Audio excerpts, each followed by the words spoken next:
지금 보시는 아파트는 대구 수성구 범어동에 위치한 을지맨션으로 99호 타입은 약 3년이 지난 시점에 56% 폭락을 했습니다. 안 믿기겠지만 재건축 아파트의 현실입니다. 공사비가 급등하면서 추가 분담금 마련이 어려우신 분들은 재건축 아파트를 던져버리고 있죠.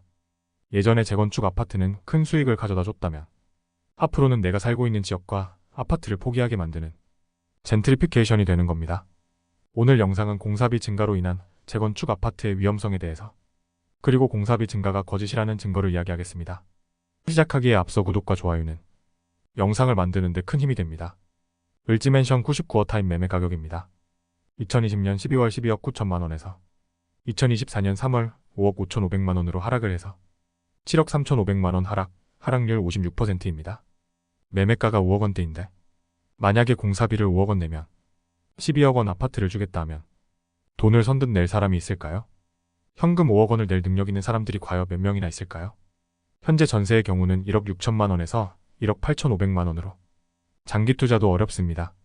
결국 공사비 상승으로 인해서 구축 아파트를 장기적으로 끌고 가면 임대인들은 수익성이 전혀 없는 투자를 하게 되는 거죠.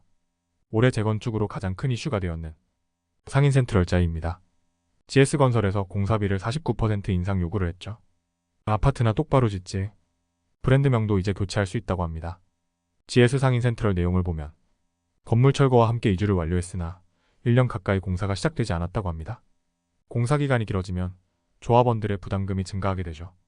그리고 기존 공사비를 49% 인상시켜달라고 하고 있으며 공사기간도 당초 33개월에서 42개월로 연장해달라고 요구하고 있습니다. 재건축 아파트의 문제점이 또 나왔습니다. 계약하고 아파트 철거해버리면 건설사가 갑이 되어버립니다. 예전에 맺었던 계약은 무시해버리고 새로운 조건으로 계약을 하자는 거죠. 양아치 리모델링 업자들이 많이 쓰는 방법인데 우리나라 건설사들이 쓰고 있네요. 공사비 증가로 재건축 아파트들의 위험성은 계속 커지고 있습니다. 건설사들 입장은 자재 수급 문제로 3년 새 공사비가 29%나 증가를 했다고 합니다. 과연 진짜 그럴까요? 저는 아니라고 봅니다.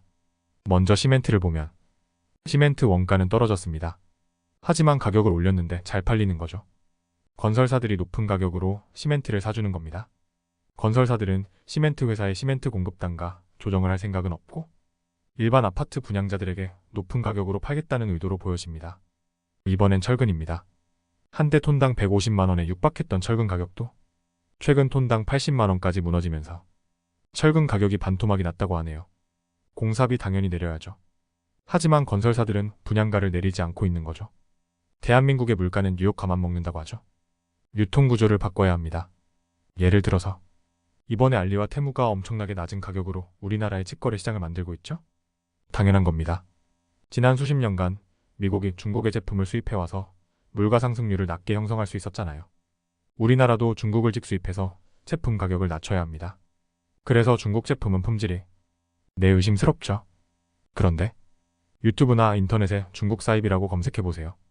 수많은 사람들이 중국에서 저렴한 제품을 사서 마진을 붙여서 우리나라의 물건을 판매하고 있습니다.